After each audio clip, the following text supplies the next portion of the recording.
Alright guys, so here's the review of the Cadisen C8189. So this one's a chronograph. It's actually similar to another one I previously reviewed, but that one wasn't a chronograph and that was actually an automatic as well, whereas this one isn't. But we'll get into that as we get into the review. So I was sent the watch for free, been trying it out for a while, don't have to send it back, but you know the score by now. It's not going to change the way I do my reviews, going to keep it 100% honest all the time, no matter what, even if that means they don't send me another watch. So, question is this one any good? Is it better than the other one? Let's get down to it and find out. So here's the box it comes in. The usual Cadisen box, nothing fancy but does the job. And then we've got a few little bits in here we'll quickly go over. So you've got a branded cleaning cloth.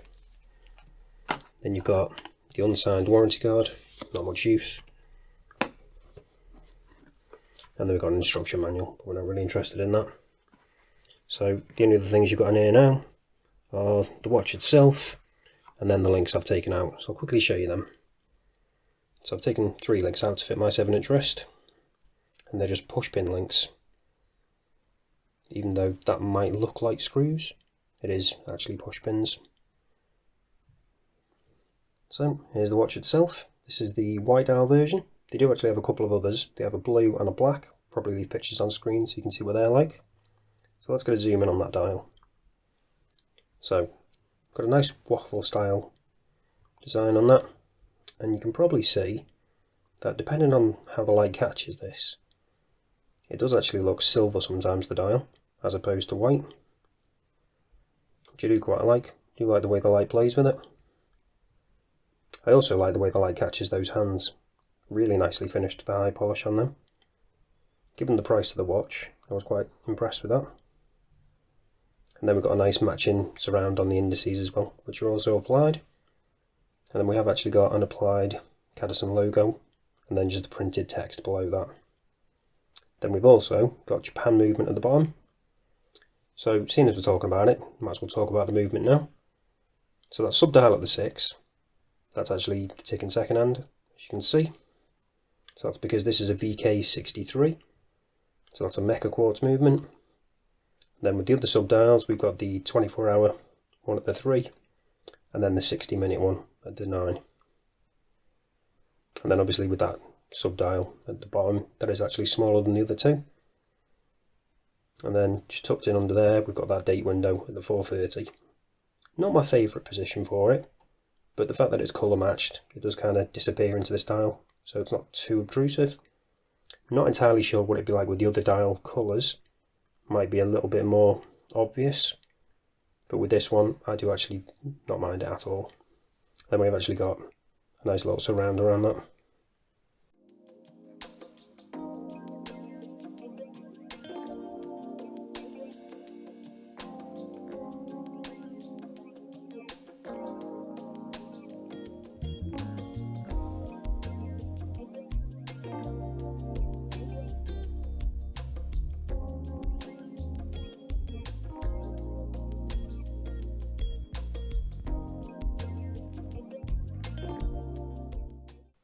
So I'll quickly zoom back out and then I'll show you that in action.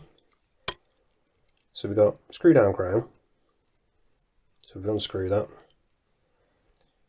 Pop it out. In fact, we'll pop it out twice. Move these hands out of the way.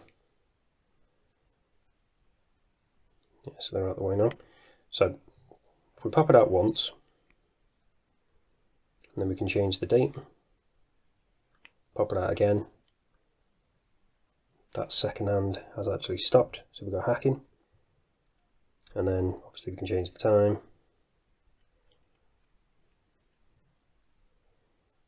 push them back in, second hand re-engages, and then we just screw it back in. Nice big chunky crown, so really easy to grip. We have actually got some crown guards either side of that, but they don't really get in the way, so easy to do. So with these pushers, it looks like they've got like a screw-in function, but they haven't. They just kind of like almost look like nuts, I guess, but they are just pushers. No screw-down functionality on them. So just push it once, chrono hand starts, and then we've got that almost like a smooth sweep of a mechanical. So hence the mecha quartz. And then obviously push it again, stop it, push the bottom one, and then it resets. So now, getting back around to the side of the case, you can see we've got a nice sign crown there with the Cadisen logo. And then we've got this really nice, albeit homaged case. So it's nicely finished. So the case is fully brushed. And then we've got these integrated bracelet. And then got the Cadisen on the bottom there. And then it's just a butterfly clasp. I'll quickly show you the case back actually while we're around here. So we've got a screw down case back there.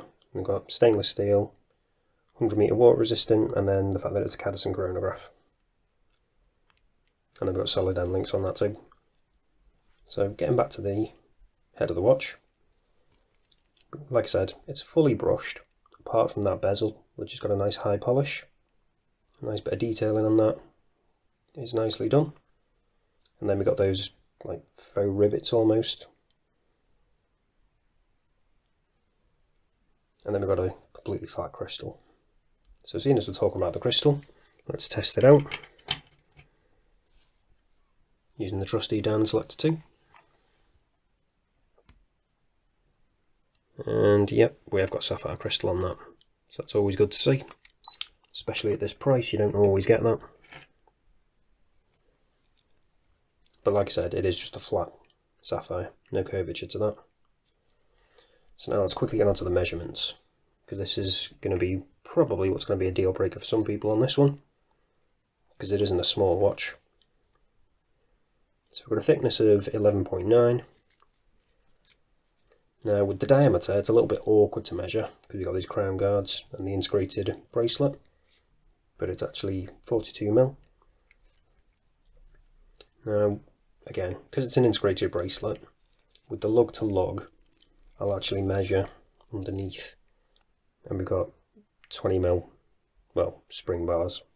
Now with the lug to lug, this is another awkward one, again because of that integrated bracelet, because that initial, the first end link doesn't actually fall straight down, but it does have a pretty severe angle on it.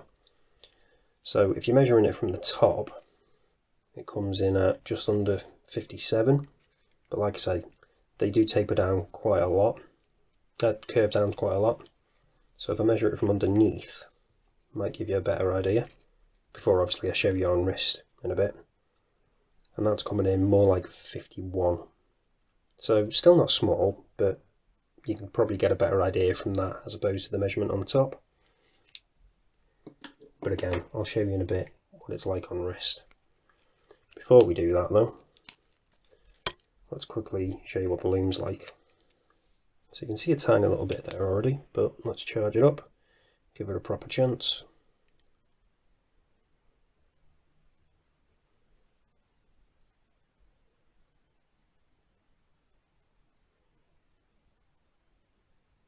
And there we go. So it's actually looking pretty good initially, but you'll probably see pretty quickly that the hands especially do start to fade. Yeah, so they're fading up quite a bit there already. The Lume is nice and evenly applied, which is good, but they just need a little bit more of it really. There's no patchiness, but then for the price of watch, one of the places you're kind of expecting it to be a few corners cut is the Lume, because that's just the way it is with the cheaper watches. One of the first things they cut is the Lume. So not great, and as I say, the hands fade before the indices, so not all that usable, but again, you kind of expect that at this price. So all that's left to do now is show you what it's like on wrist, and then we'll wrap this up. So this is what it looks like on my 7-inch wrist. So as I said, it's not a small watch by any means, but with those lugs that curve down quite considerably straight away, it does help conform to wrist quite well. It doesn't jut out past, it just kind of wraps around nicely on my 7-inch wrist anyway. If you've got a smaller 7-inch wrist, I think this is probably going to be a bit too big, but it doesn't wear as big as that initial lug to lug would suggest when measuring it from the top. So if you've got a 7-inch or above, this is probably going to be ideal. So overall, I'm pretty impressed with this. That dial and the hands especially, I do really like. They're really nicely done. I'm not overly keen on this kind of style bracelet, personally, especially with the butterfly clasp.